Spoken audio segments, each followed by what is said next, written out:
இது 4 ஆண்டு திராவிட முன்னேற்ற கழக ஆட்சி என்பது எங்கள்கிட்ட கேட்காதுங்க. போராடி கொண்டிருக்கும் செவிலியர்களிடம் கேளுங்கள்.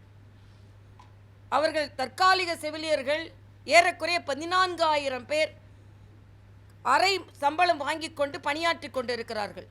கரோனா காலத்தில் பணியாற்றிய மருத்துவர்களிடம் கேளுங்கள், ஜாக்டோஜியோ அவர்களிடம் கேளுங்கள், காவலர்களிடம் கேளுங்கள். காவலர் படிப்புக்கு படித்த இளைஞர்கள் பரீட்சை எழுதிவிட்டு தேர்வாகாமல் இருக்கிறார்கள், பணி செய்ய ஆதரவு கிடைக்காமல் இருக்கிறார்கள். பரீட்சை எழுதுவதும் தடுக்கப்பட்டு கொண்டிருக்கிறது. துப்புரவு தொழிலாளர்கள், நேற்று அங்கன்வாடியை சார்ந்த குழந்தைகளை பார்த்து கொள்ளுகின்ற அங்கன்வாடியை சார்ந்த தொழிலாளர்கள் போராட்டத்தில் ஈடுபட்டு கொண்டிருக்கிறார்கள். இங்கே மக்கள் எல்லாம் போராட்டத்தில் ஈடுபட்டு கொண்டிருக்கிறார்கள். முதலமைச்சர் பாராட்டு மழையில் நனைந்து கொண்டிருக்கிறார். கட்டாயப்படுத்தி பாராட்டு விழாக்கள் நடைபெற்று கொண்டிருக்கிறது. விளம்பரங்கள் நீங்கள் பார்த்தீர்கள் என்றால் மக்களுக்கு செலவிடக்கூடிய பணத்தை விளம்பரமாக செலவிட்டு போராடி கொண்டிருங்கள். ஒரு பக்கம் எங்களுக்கு அதை பற்றி கவலை இல்லை, மக்களை பற்றி கவலை இல்லை, நாங்கள் பாராட்டி கொண்டே இருப்போம் என்று எல்லாவற்றிற்கும் பாராட்டு. எதுக்கு பாராட்டு நான் கேட்குறேன். என்ன சாதனை? மாநில சுயாட்சி நாயகனுக்கு பாராட்டம். என்ன மாநில சுயாட்சி நாயகன்? அடைந்தால் திராவிட நாடு, இல்லை என்றால் சுடுகாடு என்று சொன்னவர்கள் இன்னைக்கு எந்த நிலையில் இருக்கிறீங்க? அதே மாதிரி இன்னொன்று சொல்கிறாரு, அதிமுகவை பாஜக ப்ரெஷர் செய்து கூட்டணியில் வைத்து கொண்டார்களாம். அண்ணன் ரொம்ப ப்ரெஷரில் இருக்கார். இன்னும் கொஞ்சம் பிளட் ப்ரெஷர் நம்ம பார்த்தா இன்னும் அதிகமாக ப்ரெஷரில் இருக்காருன்னு கண்டுபிடிக்கிறோம். நான் கேட்குறேன், என்ன ப்ரெஷரில் காங்கிரஸ் கூட நீங்கள் கூட்டணி வைத்திருக்கிறீர்கள்?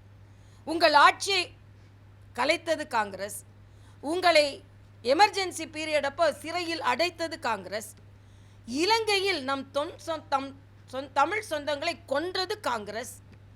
ஆக இந்த காங்கிரஸோடு எந்த ப்ரெஷரில் நீங்கள் கூட்டணி வைத்தீர்கள்? ராஜமன்னார் கமிட்டி என்று போட்டு மாநில சுயாட்சிக்காக ஒரு கமிட்டி போடுகிறீர்கள். இன்றைக்கி ஒரு கமிட்டி போட்டவன் என்ன கமிட்டி போட்டாலும் அது தீர்வு கிடைக்காது. தீர்வு கிடைத்தாலும் அவர்கள் அதை பின்பற்ற மாட்டார்கள் என்பதற்கு இதுக்கு முன்னைய உதாரணங்கள் இருக்கிறது. ராஜமன்னார் கமிட்டின்னு ஒன்று போட்டாங்க. 2 வருஷத்தில் அவங்க கொடுத்த எந்த ரெக்கமெண்டேஷனையும் பின்பற்றலை. உடனே இந்திரா காந்தி கூட சரண்டர் ஆனாங்க. ஆக என்ன ப்ரெஷரில் நீங்கள் காங்கிரஸோடு சரண்டர் ஆனீர்கள் என்று கேட்கிறேன். அதனால் அதிமுக பாஜக கூட்டணி வந்ததிலிருந்து அண்ணன் ஸ்டாலின் அவர்கள் மிகுந்த ப்ரெஷரில் இருக்கிறார். அதனால் ப்ரெஷரில் இந்த கூட்டணி நடைபெறுகிறது, ஏற்படுத்தப்பட்டது என்று சொல்கிறார். நாங்கள் ரொம்ப ப்ரெஷரில் இல்லை, நாங்கள் ப்ளஷராக இருக்கோம்.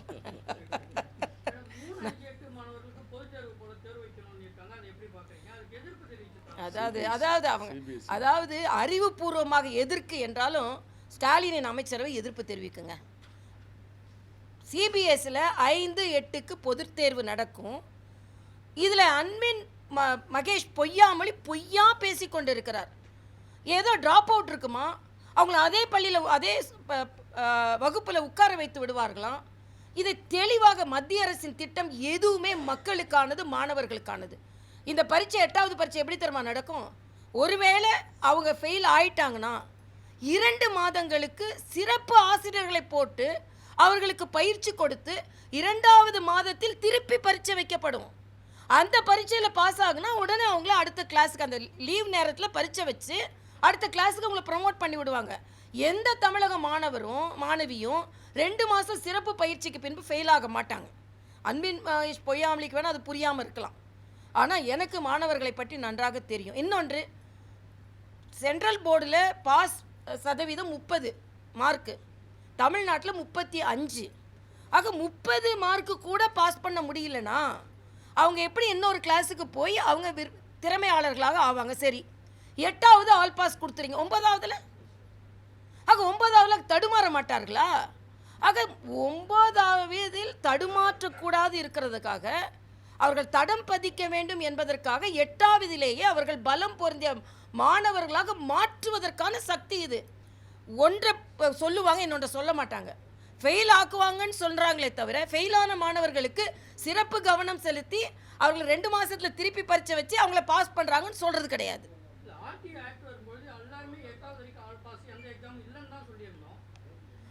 இப்போ மத்திய நீங்கள் மாநிலங்கள் எதை வேண்டுமானாலும் நீங்கள் பின்பற்றி கொள்ளுங்க.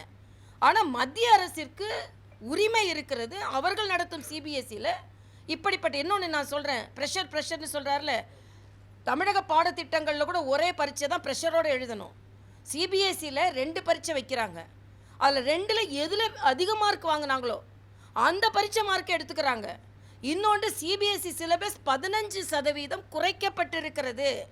இன்னைக்கு அன்பின் பொய்யாமொழி சொல்கிற கடனை உடனே வாங்கி சிபிஎஸ்சியில் சேர்க்குற பெற்றோர், இதுவே தப்பு. அப்போ நீங்கள் உங்களோட அரசாங்க பள்ளிகள் சரியாக இல்லை, அதனால் தமிழகத்து பெற்றோர் கடனை உடனே வாங்கி சிபிஎஸ்சியில் சேர்க்க வேண்டிய கட்டாயத்தில் இருக்கிறார்கள் என்பதை சொந்த வாக்குமூலமாகவே நீங்கள் ஏற்றுக்கொள்கிறீர்கள்.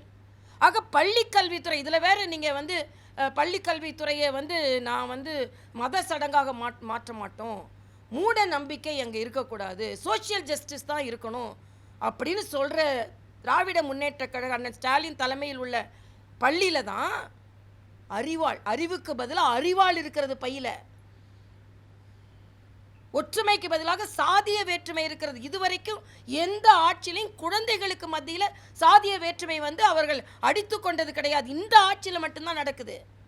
இந்த ஆட்சியில் மட்டும்தான் குடிநீரில் மலம் கலக்கப்பட்டது, கழிக்கப்பட வேண்டிய மலம் கலக்கப்பட்டது. ஆக எல்லா விதத்திலும் சமூக நீதிக்கு எதிராக இருக்கிறீர்கள். நீங்கள் சமூக நீதி மட்டும் பகுத்தறிவு மட்டும்தான், பகுத்தாய்ந்த அறிவே உங்களுக்கு இல்லையே. நீங்கள் என்ன சிபிஎஸ்சியில் சொல்லிக் கொடுக்குறாங்க?